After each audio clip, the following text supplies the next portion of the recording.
నమస్తే, welcome to Leo. Jaat Malineni Gopichand డైరెక్షన్లో రాబోతున్న ఈ సినిమా ఇప్పుడు ఒక పెద్ద సంచలనం కింద మారింది. అయితే ఇక్కడ కొత్త వింతగా ఉంది. ఏంటి అంటే, గతంలో బాలీవుడ్ అంటే ఎంతో గొప్పగా చూసుకునేటువంటి ఒక టాలీవుడ్, ఇప్పుడు టాలీవుడ్ని చాలా గొప్పగా చూస్తున్నారు బాలీవుడ్. అయితే మొత్తానికి బాలీవుడ్ని వీడి టాలీవుడ్లోకి రావాలని చెప్పి అనుకుంటున్న డైరెక్టర్లు కావచ్చు, హీరోలు కావచ్చు, మిగతా యాక్టర్లు కావచ్చు. ఏంటి మార్పు అనే దానిపై మనతో పాటు సీనియర్ జర్నలిస్ట్ హేమ సుందర్ గారు ఉన్నారు. వారిని అడిగి తెలుసుకుందాం. సార్ నమస్తే. నమస్తే సార్, బాలీవుడ్ని వదిలి ఇప్పుడు టాలీవుడ్ వైపు చూస్తున్నారు. పూర్తి బాలీవుడ్ యాక్టర్లు కావచ్చు, డైరెక్టర్లు కావచ్చు, క్యారెక్టర్ ఆర్టిస్టులు కావచ్చు.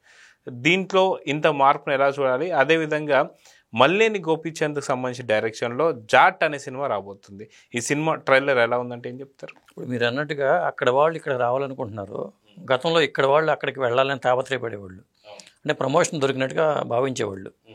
మన శ్రీదేవి కానీ, మన జయప్రద కానీ, వీళ్ళు బాలీవుడ్లో సినిమా వచ్చే అవకాశం వచ్చిందంటే ఇక వాళ్ళు ప్రమోషన్ వచ్చినట్టుగా ఫీల్ అయ్యేవాళ్ళు. అలాగే మన మన డైరెక్టర్లు కూడా ఒకప్పుడు మన వాళ్ళందరూ అక్కడికి వెళ్ళిన వాళ్ళే. ఎల్వి ప్రసాద్ గారి దగ్గర నుంచి మొదలుపెట్టుకుని తాతిరేని ప్రసాద్ వరకు కూడా వీళ్ళు హిందీలో చాలా సినిమాలు చేశారు. ముఖ్యంగా పద్మాలయ బ్యానర్లో కూడా హిందీ సినిమాలు చాలా వచ్చినాయి. కానీ అక్కడికి వెళ్ళి సినిమాలు చేయటం అంటే హిమ్మత్ వాళ్ళ సినిమా, పద్మాలయ వాళ్ళ బ్యానర్లో వచ్చిన సినిమానే. ఊరికి మనగాడు అనుకుంటా కృష్ణ గారు చేసింది. అంటే హిందీలోకి వెళ్ళిపోయి సినిమా చేస్తే మనకు ప్రమోషన్ దొరికినట్టు మనం భావించేవాళ్ళం. అలాంటిది ఇప్పుడు అనురాగ్ కశ్యప్ తెలుగులో చేద్దామని తాపత్రయపడటం కానీ, లేకపోతే సంజయ్ దత్ ఇటు వచ్చి తెలుగులో సినిమాలు చేయడం కానీ, బాబీ డియోలు వచ్చి సినిమాలు చేయడం కానీ, ఇప్పుడు జాట్లో ఉన్న ఆ సన్నీ డియోలు కూడా నేను కూడా తెలుగులోకి షిఫ్ట్ అయిపోవాలనుకున్నట్టుగా మాట్లాడటం కానీ, దక్షిణాదిలో నటులు గౌరవం ఉంటుందని మాట్లాడటం కానీ, ఇవన్నీ చూస్తుంటే మనమే తోపులు అనేది ఫీలింగ్ అది కలుగుతుంది. వాళ్ళకే కలిగినప్పుడు మనకు ఆటోమేటిక్గా ఉంటుంది కదా అది.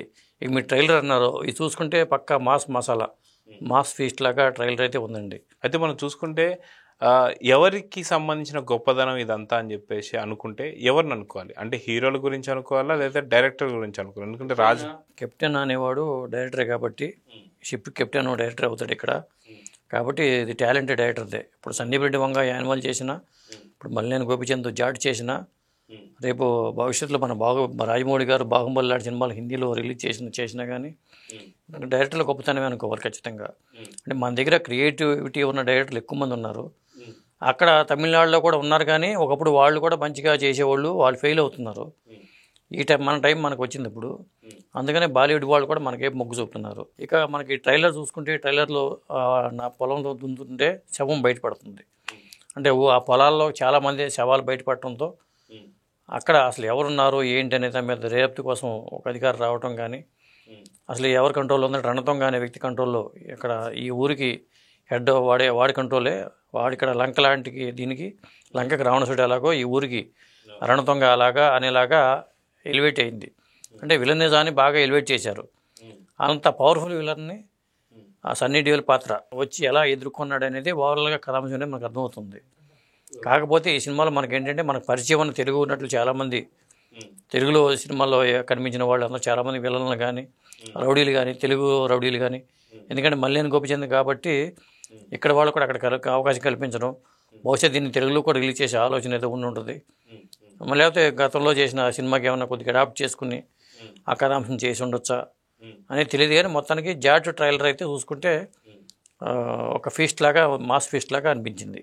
అయితే సాధారణంగా మనకి సంక్రాంతికి కావచ్చు, లేదా మిగతా సందర్భాల్లో ఒక్కోసారి తమిళ సినిమాలు మనకి వస్తుంటే కానీ అంత నేటివిటీకి అవి కరెక్ట్గా సెట్ అవ్వు. కానీ జాట్ సినిమా మీకు ట్రైలర్ చూస్తే ఏమనిపించింది? సో నేటివిటీకి దగ్గరగా ఉండే అవకాశం ఉందంటారా, లేదంటే ఇది కూడా తమిళ సినిమాలాగా ఇది ఇంకొక రకమైన సినిమా రకం చూడాలంటారా? డబ్ చేసుకుంటే తెలుగు నేటివిటీ దగ్గరగా ఉండేలాగానే ఉంది. ఎందుకంటే ఇక్కడ హిందీ సినిమా అయినా కానీ డైరెక్టర్ చేతిలోనే ఉంటుంది కాబట్టి సినిమా అనేది ఎప్పుడు నేటివిటీ అనేది తమిళ డైరెక్టర్ చేస్తే తమిళ వాసన ఉంటుంది ఆ సినిమా హిందీ సినిమాలో, అదే తెలుగు డైరెక్టర్ చేస్తే తెలుగు వాసన ఖచ్చితంగా ఉంటుంది. కాబట్టి మల్లేని గోపీచంద్ చేసిన సినిమా కాబట్టే ఈ సినిమా కూడా కొంత మనకు నేటివిటీకి దగ్గరగా ఉంది. అది బాలీవుడ్ వాళ్ళు కూడా అక్కడ యాక్టర్లు వాళ్ళు బాలీవుడ్ వాళ్ళే కాబట్టి కొంతమంది చాలా వరకు వీళ్ళని కానీ వాళ్ళు కానీ ఆటోమేటిక్గా వాళ్ళు ఓన్ చేసిన అవకాశం అయితే ఉంటుంది. ఇప్పుడు సన్నీ డియోల్కి ఇది హిందీకి ప్లస్ అవుతుందా, తెలుగుకి ప్లస్ అవుతుందా అంటే, ఈ సినిమా అతను కెరీర్ పరంగా చూసుకుంటే అతను కూడా గదర్ 2 వచ్చిన తర్వాత అతను కూడా నేను మళ్ళీ సన్నీ డియోల్ ఉన్నాడు అనేది నిరూపణ అయింది. ఇప్పుడు బాబీ డియోల్ విలన్గా ఎస్టాబ్లిష్ అవుతున్నాడు, సన్నీ డియోల్ ఏమో ఆ హీరోగా ఇంకా గ్రాఫ్ అలాగే ఉంది. అది ఆ గ్రాఫ్ని పెంచేలాగా ఈ ట్రైలర్ అయితే ఉంది. సో మనం చూసుకుంటే గతంలో చాలామంది హీరోలు ఎవరైతే ఉన్నారో వారందరూ కూడా టాలీవుడ్కి వచ్చినటువంటి దాఖలు లేవు. సో ఇది మొదటిసారి అని చెప్పి అనుకోవచ్చా ఈ యొక్క పరిణామం? అంటే ఇది తెలుగులో రిలీజ్ అయితే టాలీవుడ్కి వచ్చినట్టే.